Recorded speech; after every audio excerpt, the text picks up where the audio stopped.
Eu começo me apresentando, né? Isso, eu vou Nome. falar.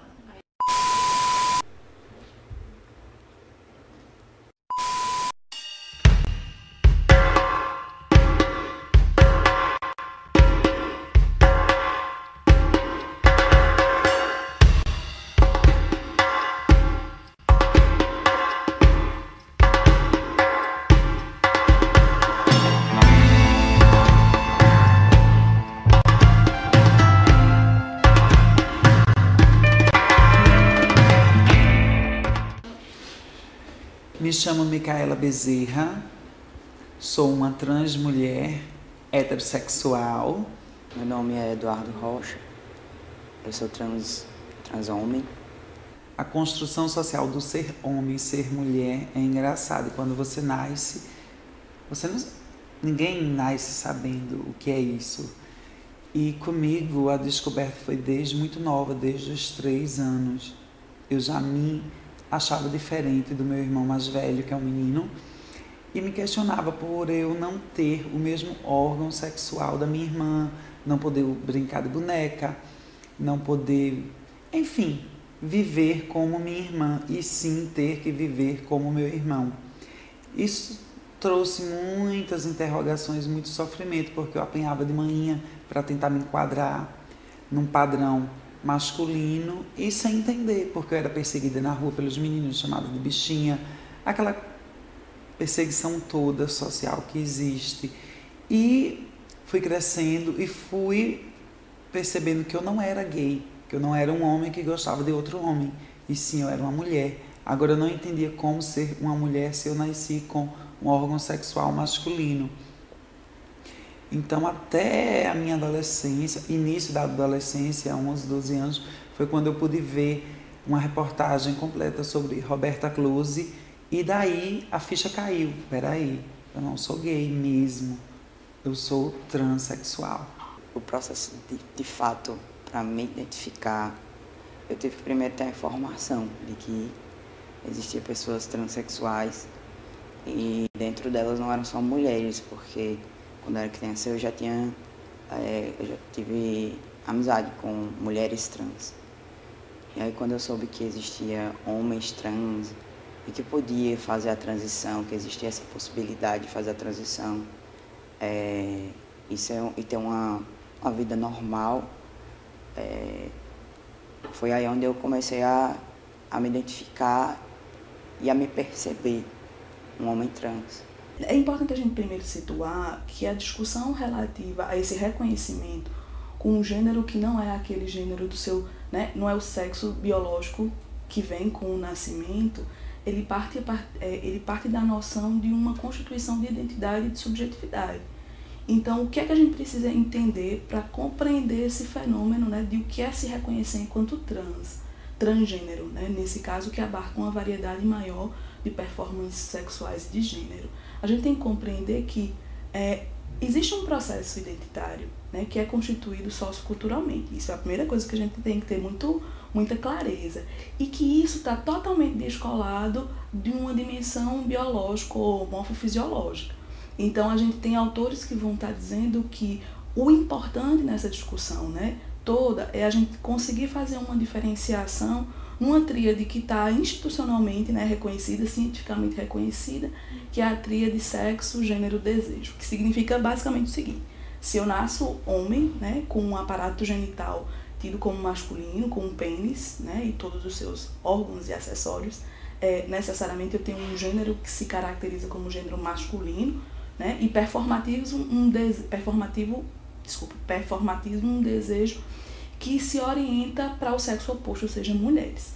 Quando a gente pensa na transexualidade, no transgênero, a gente necessariamente pensa no rompimento dessa tríade que é socialmente construída: sexo, gênero, desejo. Vou passar 3 batons pra você não me saboar. Beijão. Vou passar 3 batons pra me proteger. É bem complicado sempre, eu acho que para 99,9% das pessoas trans e travestis, essa questão do se identificar, se reconhecer, se aceitar, que eu acho que essa é a principal luta nossa, é nos entender e nos aceitar. e depois externar isso. No meu caso, né, eu vim de várias violências domésticas e fui crescendo sabendo, né, que se eu externasse o que realmente eu era, eu seria expulsa de casa. Teria o vínculo cortado com toda a família. Aí você imagina para um adolescente que não tem ainda escolaridade, não tem experiência profissional, nem idade, nem apoio, nem nada, cair na vida. E sabe aquele ditado que o pessoal fala assim, né? Que todo mundo da rua sabe, os de casa sempre são os últimos a saber. Pai e mãe sempre são os últimos a saber. Pronto. É basicamente isso. Como a gente não é uma família que conversa sobre sexualidade, sobre nada, a gente conversa assim, nenhum tema específico. Minha família não é muito religiosa, mas a gente também não é muito de ficar se metendo na vida do outro e nada do tipo. Eu não tive esse diálogo, simplesmente. Eu não tive esse diálogo em casa. Eu passei a me comportar como homem para as pessoas da rua. E aí eu fiquei próximo, deixei ficar próximo quem trabalhou, quem sabe. Senão eu vou passar a lhe ver como você realmente é. Vou lhe olhar nos olhos. E aí foi a parte mais importante, assim, a identificação dos meus amigos. Eu não digo nem a aceitação, porque eu já era aceito. Mas quando eles passaram a olhar nos meus olhos e me identificar como eu realmente sou, que é um homem, que sou um homem, aí as coisas começaram a fluir bem melhor para mim. A pessoa que se reconhece, né, desde a infância como alguém, né, transgênero, ela vai romper na medida em que ela pode nascer com um aparato, né, fisiológico masculino, mas ela não se reconhece enquanto homem, enquanto menino, ou como a sociedade diz que esse homem ou esse menino tem que ser. Tem uma coisa que é importante, é entender que nesse processo subjetivo, a maior preocupação que a gente tem, ou a maior dificuldade que a gente tem, é necessariamente com o sofrimento que esse indivíduo, né, sofre, enfim, tem, pela questão do preconceito e da discriminação. Então, o peso disso é maior. Porque se a gente for tentar fazer uma análise psicossocial, a identidade ela surge a partir de ritos que são socialmente compartilhados. Então, o que é ser menino ou o que é ser menina? Existe uma série de atributos aí. Quando você rompe com isso, quando de certa forma isso não é posto como algo natural, né, performatizar efeitos, né, de uma ordem de inscrição de gênero, esse sujeito tem, a princípio, aí um movimento de estranhamento e de sofrimento muito grande. Né? E isso não tem nada a ver necessariamente com uma questão de disfunção ou de transtorno psicológico ou psiquiátrico. Isso tem uma carga que é, né, prioritariamente cultural.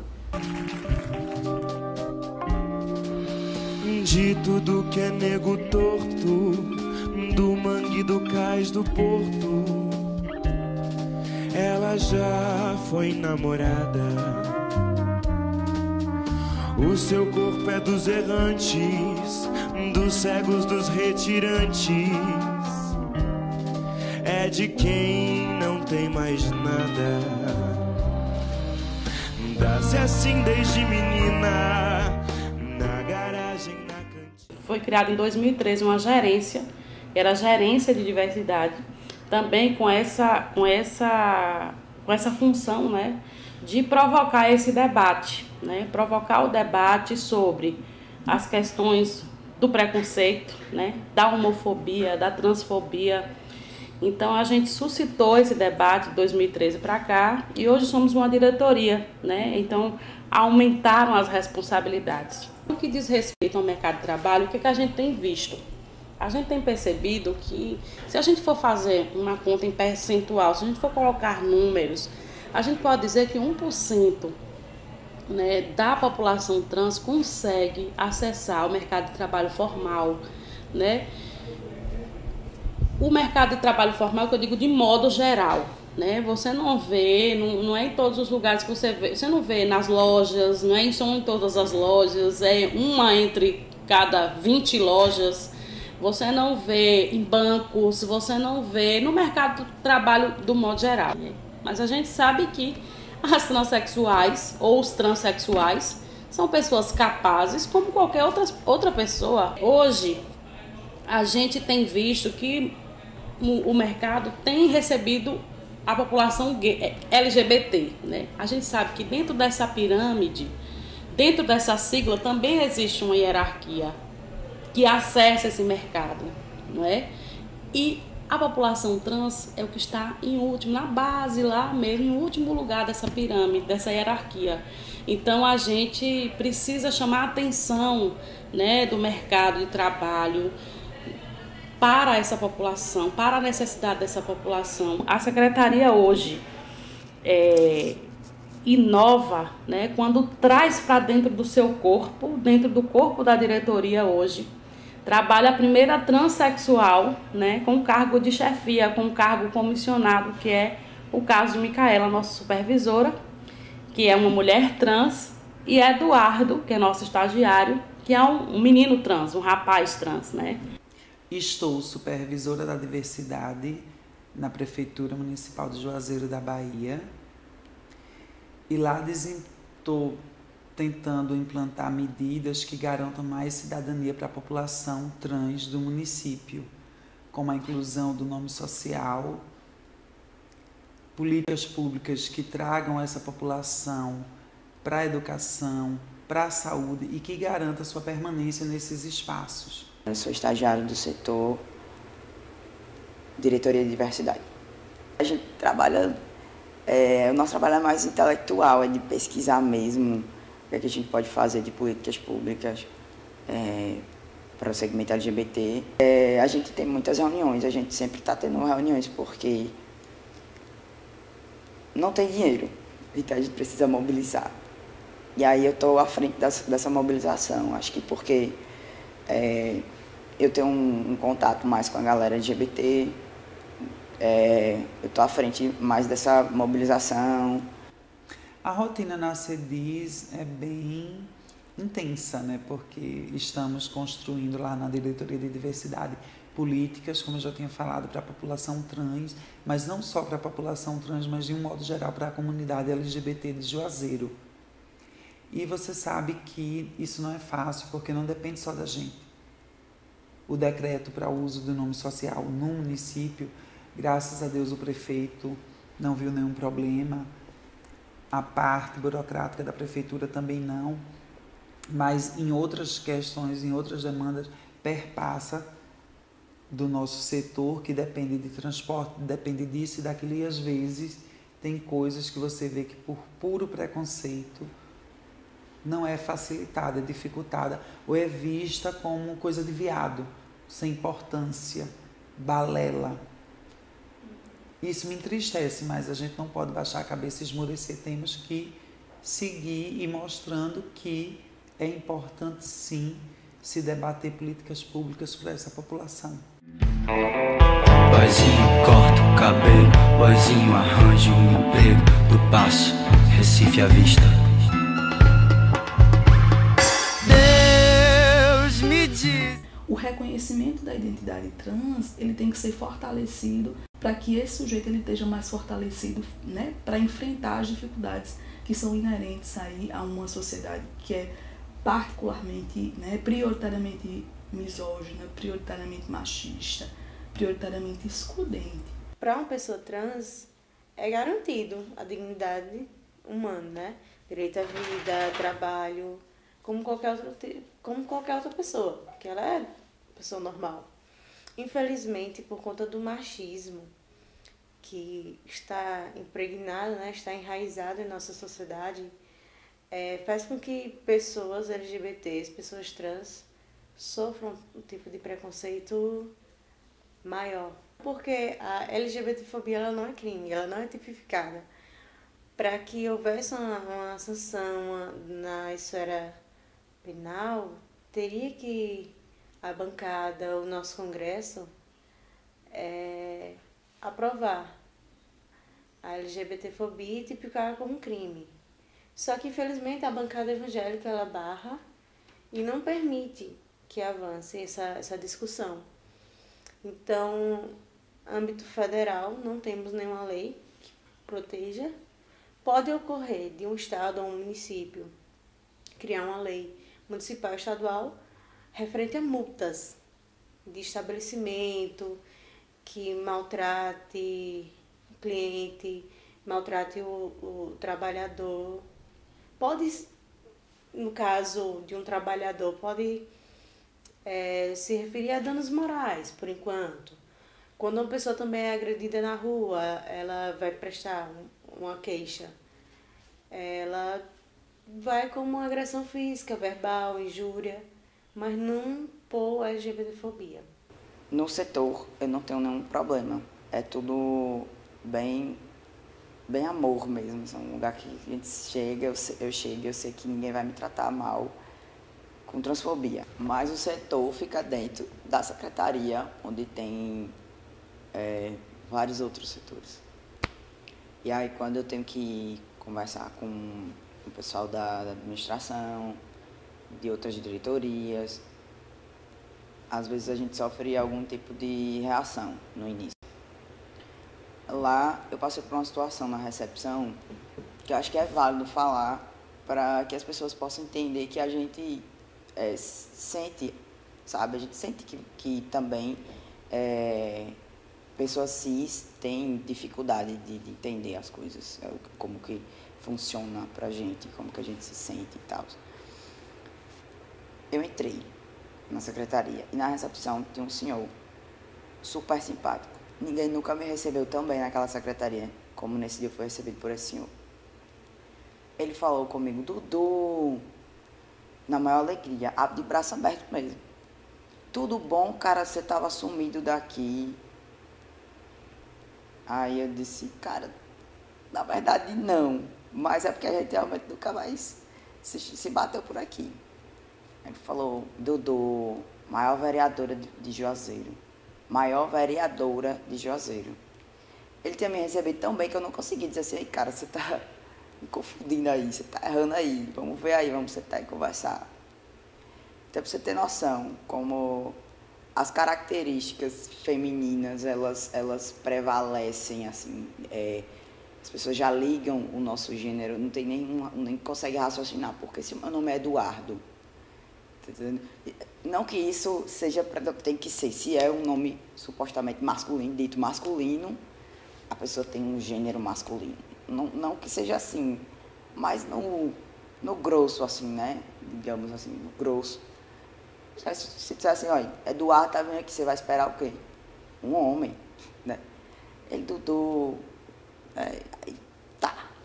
Eu não tive cara para falar nada ali naquela hora. Porque o carinho dele tinha sido tão mais importante, sabe?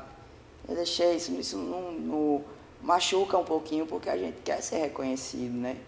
Mas isso não feriu a minha masculinidade, digamos assim, né? Não me fez menos homem. Banheiros, eu uso, dependendo do local, eu uso o banheiro masculino. Aqui, por exemplo, no Janela, eu uso o banheiro masculino. Não tem muita gente transitando e eu não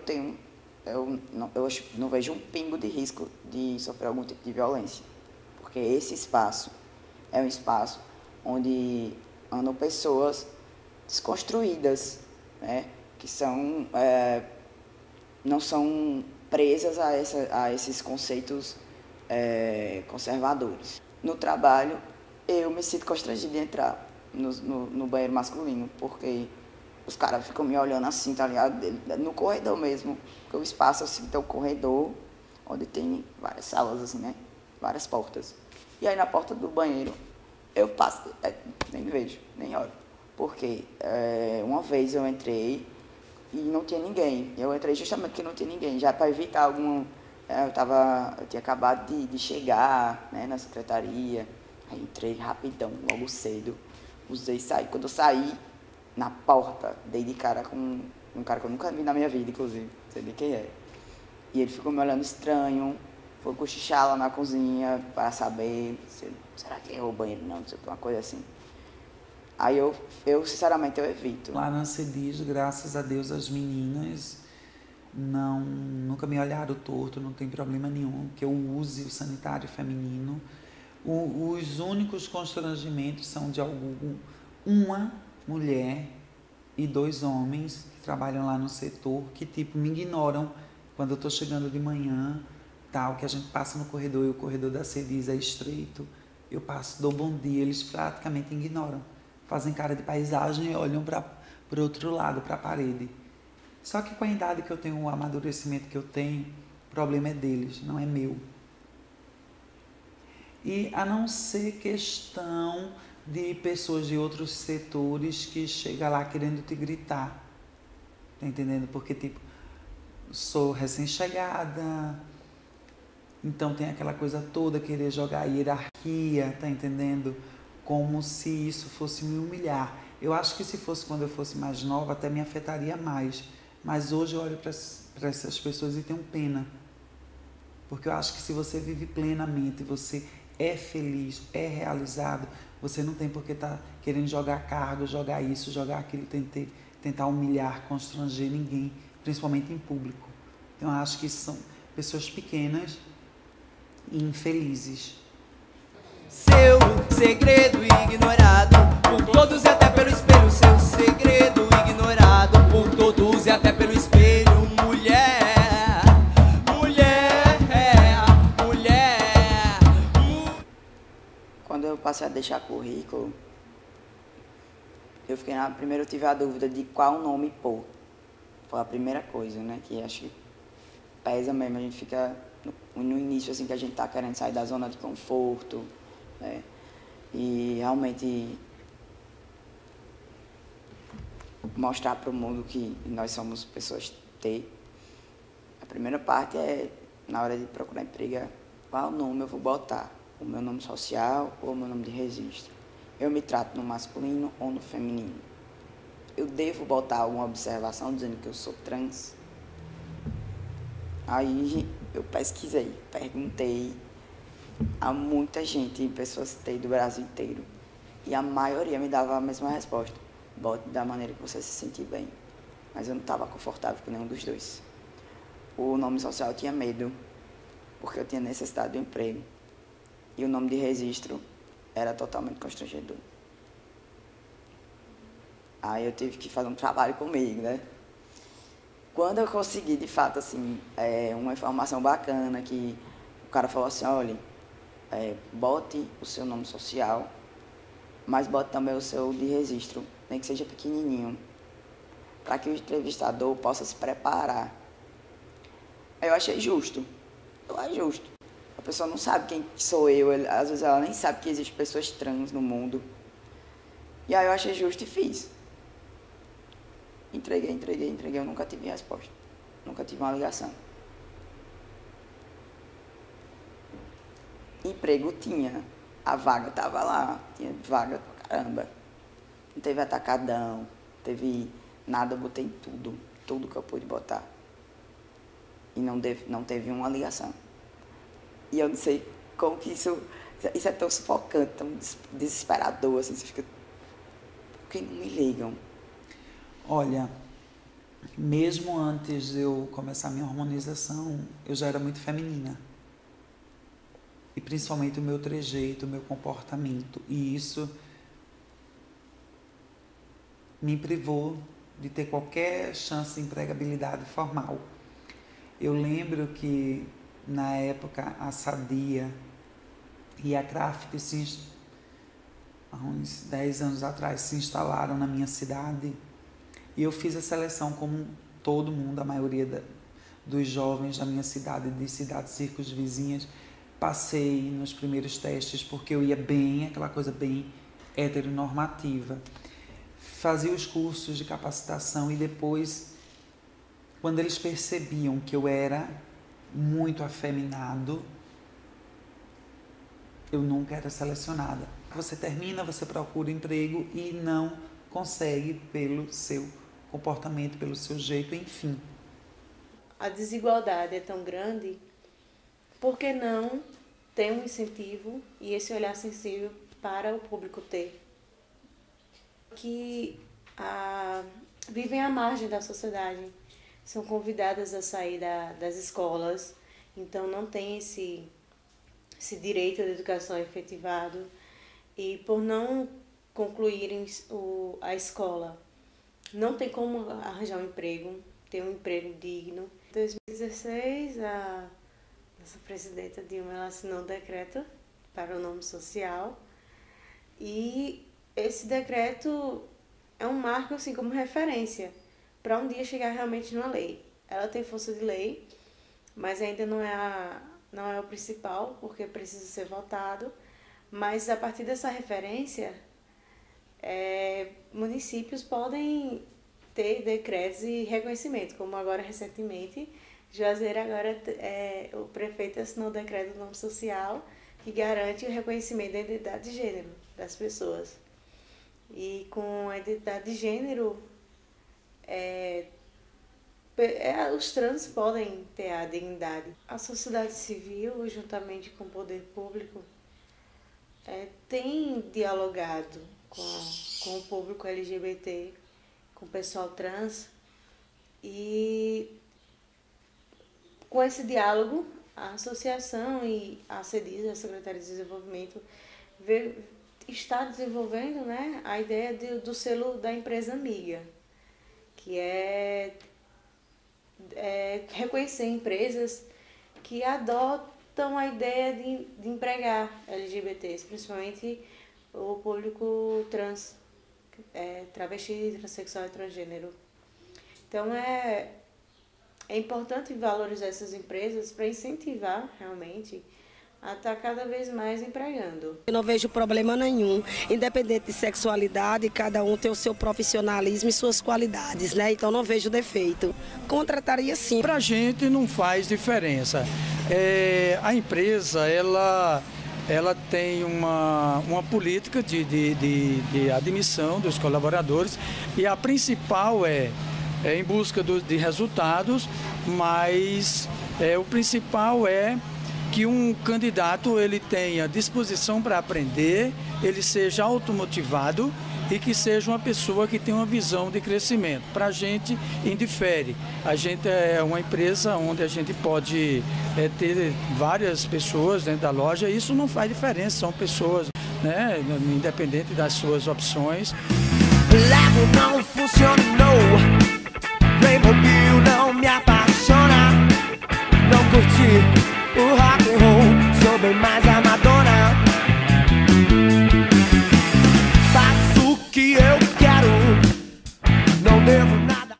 Sou Graça Rodrigues Mendes, sou professora, uns 17 anos, concursada, e mais ou menos 15 anos na militância. Eu sou trans. Minha família não teve recusa, tanto que eu, na minha família, na família Rodrigues, eu sou alicerce. Todo roda em torno de mim, graças a Deus, irmãos, pai, mãe, meus sobrinhos. Então eu não tive assim uma dificuldade grande de me aceitar. Porque eu acho assim, se você se aceita, sua família lhe aceita e lhe apoia, você não vai ter problemas. Eu acho que o problema de fora dos outros são os outros. Hoje aqui no Vale, o movimento LGBT e trans já está mais visível, as pessoas já conhecem mais, mas eu acho que começou mais ou menos 5 anos atrás que vem essa militância mais forte. A gente teve muitos debates, muitas reuniões, tivemos a primeira assembleia, que foi no Centro de Cultura, que nessa assembleia a gente chegou até aí aqui, se reunimos aqui em Juazeiro, depois a gente fazia nossas propostas de melhorias, que passa para o Estado, do Estado avalia, pega de outros municípios, junta e manda para Brasília, que a gente chegou até Brasília, né? Com esse fórum que a gente foi para lá. Então eu acho que avançou. A gente tem um advogado para defender nossas causas, essas causas de bullying, de preconceito. Isso não vai acabar. Preconceito com trans não vai acabar, dizer, acabou, não existe igual preconceito com negro. Acabou? 517 anos e nós estamos ainda com preconceito negro. Que negro tem que estar na senzala, que negro não pode estudar, que negro não é ninguém. Então é igualmente com trans. Depende do trans se capacitar. Também não vou dizer que você vai, se você não estuda, né? Se você não tem profissão nenhuma, você vai viver bem. Se a porta de trabalho vai abrir escancarada, isso não vai. Quando tem aquelas capacitações pela Secretaria de Desenvolvimento Social, tem cotas. Costura, não é só isso. Às vezes que você se identifica com a costura, vai se identificar com o cabelo, vai se identificar com a unha, vai se identificar com a maquiagem, você vai. E se tiver outros culinários, todos têm cota. Cabe o trans estar nesses movimentos que a gente faz, reuniões, debates, palestras, para poder se informar do que está acontecendo no município.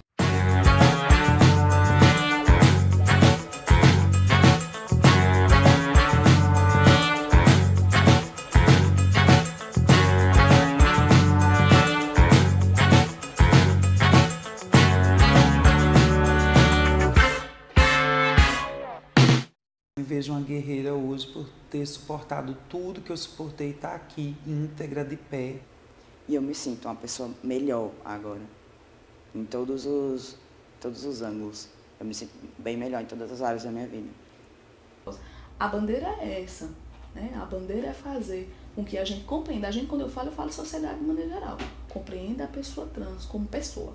E a gente sabe que a população trans, ela está marginalizada, sim. Ela é marginalizada, né? Ela tem a primeira porta fechada na família, né? A família fecha a primeira porta e depois o mundo sai fechando todas as portas. E a gente aqui na diretoria, a gente quer abrir uma porta e a gente vai abrindo uma a uma para que essa população possa exercer a cidadania. Resista, tenha força e procure as entidades dentro de sua cidade que lutam pelo bem viver das pessoas LGBT. Né? Então, para ter a conquista, nós temos que estar todo mundo junto. E quando olhasse uma pessoa tivesse empatia, se colocasse no lugar dela e tentasse imaginar tudo de ruim que a gente já passou, todas as humilhações, todas as privações, todas as pancadas físicas, psíquicas e sociais que já levamos, e entendesse que às vezes quando perdemos as estribeiras em alguns momentos, é uma forma de colocar para fora, de botar para fora, ou você morre sufocado. Dizer basta, me respeita. O meu sonho hoje é concluir a faculdade, entrar no mestrado ou de início já passar no concurso público para ter uma estabilidade, porque é o único setor ainda que não tem um preconceito maior de dizer você passou, mas você não vai assumir por CT. Não. E fora a estabilidade que ainda tem, né, tirando esses retrocessos que podem vir por aí, mas é concluir minha graduação, ter o meu emprego, ser professora e constituir família, casar, ter minha casa, ter minha vida, minha família. Jesus mandou amar o próximo. Ele não disse ame só o branco, hétero, cis. Okay. Meu sonho é... Quero continuar na área social, conseguir minha transição completa, digamos assim, no sentido de nome, hormonização, que eu já estou fazendo, e cirurgia. E ter uma família. Eu acho que é a coisa que eu mais quero, assim, de todas, assim, que eu sei que vai ser a longo prazo. É ter uma família.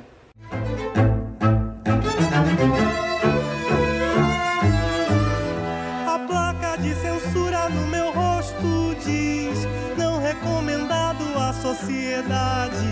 A tarja de conforto no meu corpo diz não recomendado à sociedade.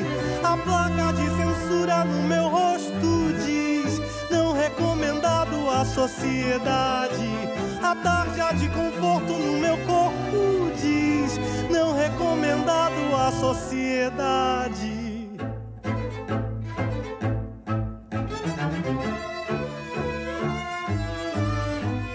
Pervertido, mal amado, menino malvado, muito cuidado, má influência, péssima aparência, menino indecente,